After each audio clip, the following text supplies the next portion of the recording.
अब मैं आपको एक्सप्लेन करूंगी एनाकोंडा पार्ट 2। मूवी के स्टार्ट में दिखाया जाता है कि दो शिकारी जंगल में शिकार करने के लिए आए होते हैं। वहाँ पर एक शेर आ जाता है। वो शेर इन पर अटैक कर देता है, जिससे एक आदमी पानी में गिर जाता है और पानी में कोई चीज़ उसे नीचे को खींच लेती है। अब यहाँ से सीन चेंज होता है। हम एक आदमी को देखते हैं जो कि किसी मीटिंग में होता है। उसने बहुत सारी इंडस्ट्रीज से पैसे लिए होते हैं। वो इंडस्ट्री वालों से कहता है कि मैं इन पैसों को या तो कुछ बनाऊंगा या तो कुछ डिस्कवर करूंगा। वो इंडस्ट्री वाले इससे पैसे मांग रहे होते हैं और उसे कहते हैं ना तो तुमने कुछ बनाया है और ना ही कोई चीज़ डिस्कवर की है, इसलिए हमें हमारे पैसे वापस चाहिए। अगर तुम हमारे पैसे वापस नहीं दे सकते तो अपनी रिसर्च यहीं रोक दो, क्योंकि हम अब तुम्हें और पैसे नहीं देने वाले। वो उनको बताता है कि थोड़ा वेट करो, मैंने एक फ्लावर डिस्कवर किया है जिसका नाम ब्लड ऑर्चिड है। इसे यूज़ करके इंसान हमेशा के लिए जुआन रह सकता है। वो इन सबको इसकी लोकेशन बताता है। वो जगह एक आइलैंड था।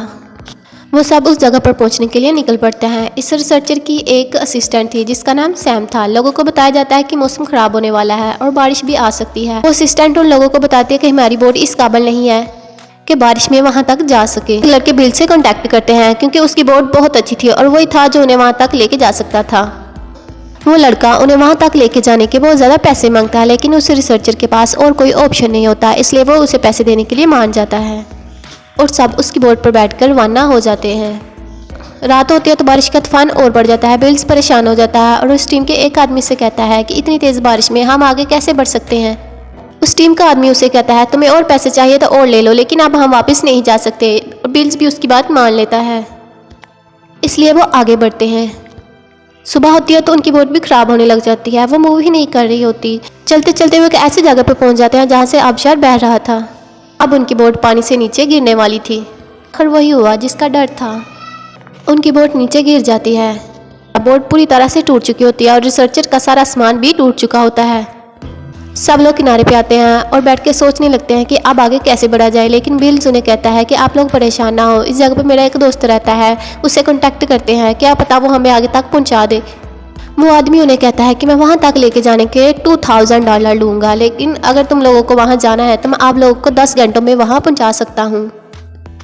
लेकिन उस आदमी तक पहुँचने के लिए उन्हें बहुत ही गंदे रास्ते से होकर जाना था, जहाँ पे बहुत ज़्यादा पानी जमा था। अब उनके पास और कोई ऑप्शन भी नहीं होता क्योंकि उन लोगों ने उस आदमी तक पहुँचना था, इसलिए वो सब इस रास्ते से जाने के लिए तैयार हो जाते हैं। सबके पीछे एक आदमी होता है जिसे देखते ही देखते कोई चीज़ मार देती है। असल में वो एनाकोंडा होता है। वो सब लोग डर जाते हैं, वहाँ से जल्दी जल्दी भागते हैं और एक जगह पे आके बैठ जाते हैं। बिल्स उन्हें कहता है कि हमें फौरन से उस जगह पे पहुँचना चाहिए जहाँ से इसका दोस्त उन्हें आगे तक ले जाएगा। लड़की जो इनके साथ आई हुई होती है वो उन्हें कहती है नहीं, हमें इस जगह से जल्द निकलना चाहिए। वो लोग आगे बढ़ते हैं। तभी बिल्स नोटिस करता है कि किसी आदमी की बैग पर कुछ कीड़े चढ़े हुए हैं। असल में वो लीचीज होती हैं जो उसका खून चूस रही होती हैं। बिल्स उसके जिस्म से वो लीचीज अलहदा करता है। मैं अपने शूज़ पहनने लगता है कि बिल्स का साथी उसे कहता है रुको, इसमें स्पाइडर है, अगर मैं तुम्हें ना बताता तो ये तुम्हें काट लेता और तुम मर चुके होते। रिसर्चर का साथी उसे अपने साथ रख लेता है ताकि लोगों को बताने के लिए कि देखो मैं अपने साथ एक पॉइजनस स्पाइडर लाया हूँ।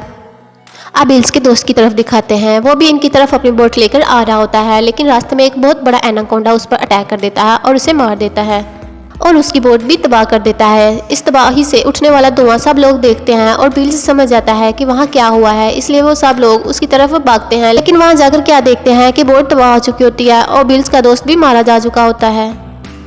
वो सब लोग परेशान हो जाते हैं। तभी बिल का साथी उन्हें कहता है कि आप लोग परेशान न हो, यहाँ से कुछ दूरी पर एक कबीला रहता है, हमें वहाँ तक पहुँचना होगा, क्या पता वो हमारी कुछ मदद कर सके। सब लोग जब वहाँ पहुँचते हैं तो क्या देखते हैं वहाँ पर कोई भी नहीं होता, बस एक मरा हुआ एनाकोंडा होता है। बिल्स कहता है कि शायद इन एनाकोंडा की वजह से लोगों ने यहाँ रहना छोड़ दिया है। अब जो भी करना होगा हमें खुद करना होगा, इसलिए हमें अपने लिए एक बोट बनानी होगी जिससे हम आगे का सफ़र तय कर सके। तभी उस रिसर्चर की टीम से एक आदमी की नज़र उस फ्लावर पर पड़ती है जो वहाँ पे उगा होता है। तभी एक आदमी बिल्स का सामान चेक कर रहा होता है। उसे उसके सामान से एक फ़ोन मिलता है। वो आदमी उसे कहता है कि तुम्हारे पास फ़ोन था तो तुमने हमें बताया क्यों नहीं, ताकि हम किसी को हेल्प के लिए बुला सके। तो बिल्स उसे कहता है तुम्हें क्या लगता है इतनी दूर कोई तुम्हारी मदद करने के लिए आएगा? मैंने ये सब तुम लोगों के लिए किया, अगर हम यहाँ से चले जाते तो वो फ्लावर कौन ढूंढता? वो आदमी उसे कहता है पैसों और फूल से बढ़कर लोगों की जान अजीज़ होती है।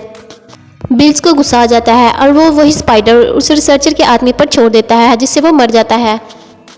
सब लोग वहाँ से निकलने वाले होते हैं, लेकिन वो रिसर्चर जो अभी तक नहीं आया वो उसे वहाँ बुलाने के लिए जाती है। क्या देखती है कि वो रिसर्चर जो पैरालाइज्ड है वो उसे कहती है कि तुम्हारा ये हाल किसने किया।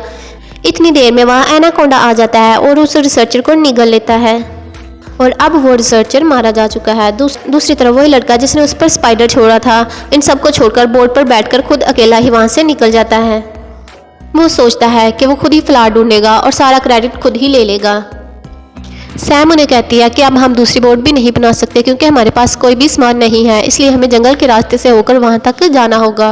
वो सब लोग जंगल के रास्ते से होकर वहाँ तक पहुँचते हैं। क्या देखते हैं कि वो लड़का जो वहाँ पर फूल लेने के लिए ऑलरेडी पहुँच चुका होता है। तभी वो फील करता है कि वो लोग भी यहाँ पर पहुँच चुके होते हैं, इसलिए वो पीछे से होकर बिल्स के सर पर अटैक करता है जिससे वो बेहोश हो जाता है और सैम पर गन पॉइंट करता है और उसे कहता है अगर तुम फ्लावर्स लेने ना गई तो मैं तुम्हें शूट कर दूंगा।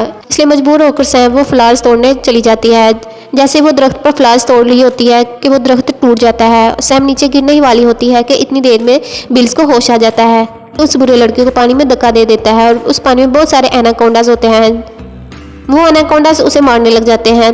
जैसे तैसे करके सैम वहाँ से बच निकलती है। तभी एक कोंडा की नज़र सैम पर पड़ती है। वो उसे खाने ही लगता है कि बिल्स उस पर शूट कर देता है और उस जगह को ब्लास्ट कर देता है जिससे इस जगह की सारी मिट्टी नीचे गिर जाती है और सारे एनाकोंडास उस मिट्टी में डंस जाते हैं। फिर सैम, बिल्स और उसके साथी इस जगह से बचकर निकल जाते हैं।